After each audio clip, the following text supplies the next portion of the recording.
Good morning, sétimo ano. How's it going? Espero que vocês estejam bem. Eu estou bem, graças a Deus. Estamos iniciando aí a nossa 14ª semana de aulas remotas da Escola Educar.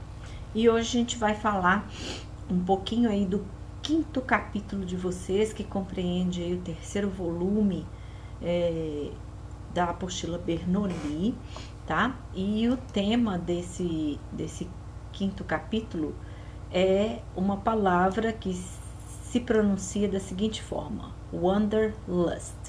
Wanderlust significa desejo de viajar, de conhecer outros lugares.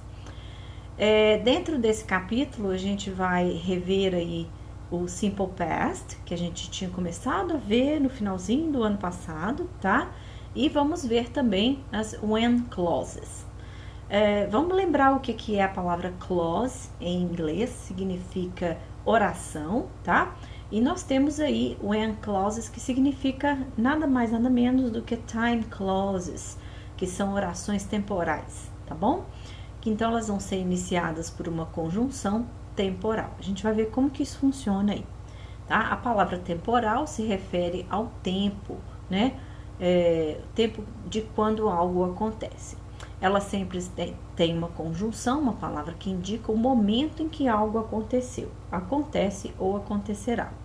Assim, as conjunções temporais mais comuns são when, que significa quando, e aí eu tenho um exemplo: when you left home this afternoon, quando você saiu de casa hoje à tarde. Ou então as soon as, que significa assim que, tão logo que. After, depois de. Before, antes de. Aí eu tenho um exemplo: before you go home, antes de nós irmos para casa. By the time. By the time significa quando, na época em que. By the time Mike left, quando Mike saiu. Since significa desde que. Since Joanna arrived, desde que Joana chegou. Until, ou então till, que é a mesma coisa, significa até ou até que. Once significa uma vez ou uma vez que. Whenever, quando quer que. While significa enquanto. E aí tem um exemplo também: while she was doing the dishes, enquanto ela estava lavando a louça. Todas essas sentenças aí são exemplos de time clauses, ou seja, orações temporais, tá? Agora a gente vai ver todas elas, como é que elas funcionam aí, falando do tempo e de um tempo passado. Então vamos ver como que isso se dá aí agora.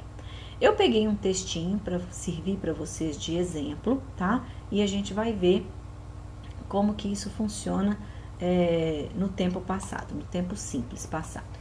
Ice cream, a food revolution. Eu vou ler para você e vou traduzir, tá bom? Science can have a great effect on society. Take ice cream, for example. Então, a ciência tem tido um grande efeito na sociedade. Pegue o sorvete como exemplo. Today, people all over the world, rich or poor, eat ice cream. Before, there were modern refrigerators.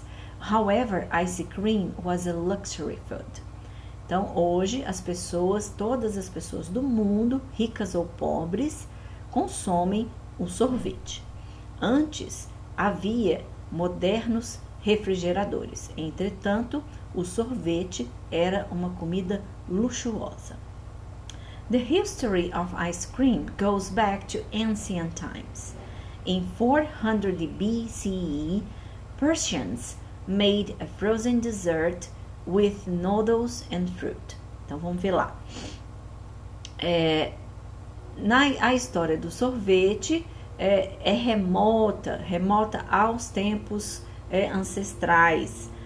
In 400 BCE. Eu tenho aqui embaixo, no pé da página do texto, eu tenho aí uma legenda: Before Common Era, tá? Então, antes da Era Comum. Tá? 400 anos antes da Era Comum, os pérsias fizeram um frozen dessert, ou seja, uma sobremesa gelada, congelada, com noodles and fruit. Esses noodles são castanhas, tá? E frutas. There are early records of frozen milk and rice in China from around 200 BCE. In 618 CE, King Tang of Shang, na China, ate frozen buffalo milk. Então, existe também registros, né, desse frozen, dessa sobremesa feita com leite e arroz na China por volta dos 200 anos aí da Era Comum, e em 618 da Era Comum, né? Antes era 200 anos, antes da Era Comum, agora da Era Comum, o rei Tang of Shang, na China, ele consumia esse sorvete de leite de búfalo, tá? Então, before refrigerator existed, people needed ice to make frozen desserts. Então, antes do refrigerador existir, as pessoas precisavam de gelo para fazer essas sobremesas geladas, congeladas. For example, in ancient Rome, people would go into the mountains and collect snow. Então, lá na antiga Roma, né, as pessoas iam para as montanhas e coletavam neve, né? Elas pegavam neve para fazer essas sobremesas. They would bring it to the city and mixed the snow with fruit. Então, eles traziam essa neve para a cidade e misturavam com as frutas. It was later called sorbet. Então, depois foi chamado de sorbet, tá? When an Italian duchess moved to France, she brought sorbet and other frozen desserts with her. Então, quando a duquesa, uma duquesa italiana, se mudou para a França, ela trouxe, né, levou para a França, sorry guys, essa sobremesa que chamava sorbet e outras sobremesas congeladas com ela. After sorbet, an ice cream became popular in France, they spread to the rest of Europe. However, only the rich ate them. Então, depois o sorbet e o sorvete se tornaram populares na França e se espalharam pelo resto da Europa. Entretanto, somente as pessoas ricas consumiam esse tipo de sobremesa. In the 20th century, ice cream became easier to make and keep. After scientists found better processes for freezing things, ice cream became popular with all classes, rich and poor. Então, no século XX, o sorvete se tornou mais fácil de fazer e de armazenar, e depois os cientistas descobriram processos melhores de congelamento dessas coisas, né, de comida, de outras coisas. Então, o sorvete se tornou mais popular em todas as classes, tanto ricas quanto pobres. Then, in 1940s and 1950s, British chemists discovered a new way to make ice cream. They put air into it. This made the ice cream bigger and softer. Now, ice cream was less expensive. It lasted longer too. As soon as ice cream became more available, people began to buy it more often. Então, depois dos anos 40 e anos 50, os químicos britânicos descobriram novas maneiras de fazer sorvete. Eles colocaram dentro da mistura ar, né? E isso fez com que o sorvete ficasse maior e mais macio, tá? Mais cremoso, né? Hoje em dia, o sorvete ficou mais barato, né? E ele dura mais também, né? Você consegue conservar ele por mais tempo. E tão logo o sorvete se tornou mais disponível, as pessoas começaram a comprar com mais frequência. Bom, então, today, almost anyone, rich or poor, can buy ice cream and keep it at home. Ice cream is a universal dessert, popular all over the world. Together, traditional ice cream makers and scientists created a food revolution. Então, hoje, quase todo mundo, rico ou pobre, pode comprar sorvete e manter em casa, né? O sorvete é, então, uma sobremesa universal, tá? Popular em todo o mundo, e juntos, o sorvete tradicional, as pessoas que fazem o sorvete tradicional e os cientistas criaram a revolução no mundo da alimentação, tá? Agora, a gente vai analisar aí umas time clauses funcionando junto com sentenças no Simple Past. Então, pegando aí o gancho aí dessa história toda da revolução, né, a revolução da comida, né, partindo aí através da história do sorvete, a gente vai usar. Isso foi mais uma curiosidade para vocês, e aí vocês vão observar que algumas frases que estão aí nesse texto começam com when clauses, né?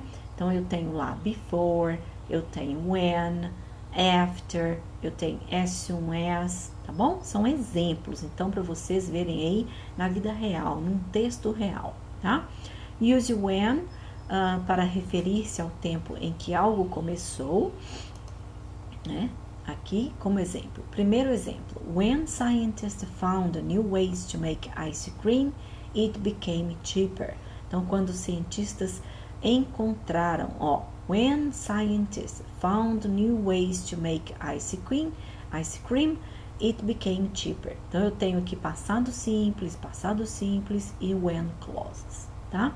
Então, uma clause, gente, normalmente vai vir com sujeito, verbo e complemento, tá? Ela pode vir separada ou não por vírgulas. Segundo exemplo, ice cream became cheaper when scientists found new ways to make it. Então, o sorvete se tornou popular when scientists found new ways to make it.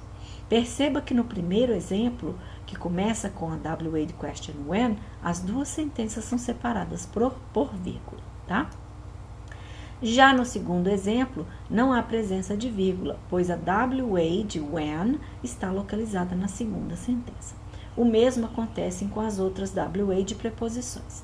Veja no texto aí as sentenças em negrito, tá? Então, quando eu tenho a WH no início, né, na primeira clause, na primeira oração, eu vou separar por vírgula a segunda. Quando ela já vem na segunda, eu já não preciso separar por vírgula, tá bom? Ok, na sequência aí, eu tenho mais algumas aplicações aí desse tempo verbal com as when clauses. Vamos ver lá. Read the sentences about Ernest Hemingway and the possible inventor of ice cream cone. Underline and mark the first event and the second event. The first one is done for you. Então, eu já fiz a primeira para vocês. Esse é um exercício. Vocês vão ler as sentenças, tá? E vão me dizer qual é a primeira e qual é a segunda, levando em consideração aí que a primeira sempre vai ser o primeiro evento, né? Então, o possível inventor do sorvete, a gente fala possível porque a gente não tem um registro exato, né, de quem inventou. Muitas pessoas estavam envolvidas no processo, né? Então, o Ernest Hemingway parece que foi aí o possível inventor. Então, vocês vão marcar o primeiro evento com a número 1 e o segundo evento com a número 2, dessas sentenças que estão aí. Façam a atividade no caderno, ok? Na sequência, eu coloquei para vocês aí um vídeo para vocês assistirem. Watch the video and answer the question at the page 15 in Booklet Volume 3, exercício 1 do Daily Life, tá? Então, esse é o videozinho que está lá no QR Code, né? No QR Code do livro de vocês, na página 15, tá? Se quiserem assistir pelo link aqui do PDF que eu baixo para vocês e deixo disponibilizado, fiquem à vontade. Se quiserem fotografar, quem tem um celular aí que tem uma câmera boa, que consegue fazer, que tem um aplicativo, ou quem usa um iPhone e não precisa do aplicativo, é só fotografar, né? E aí vai ser direcionado para esse vídeo aí que vocês vão poder assistir e depois fazer aí o exercício da página 15 da apostila volume 3, ok? Do capítulo 5, tá bom, gente? Ok? So, see ya, guys. Vejo vocês na videoaula, aliás, desculpa, na live dessa semana. Não se esqueçam de realizar as atividades da semana, assim que você mantém os resultados, os estudos em dia. Se quiser, deixe um comentário abaixo neste vídeo e deixei para vocês aí mais um idiom da semana. I'm walking on air. Estou super feliz. Thank you, guys. See ya.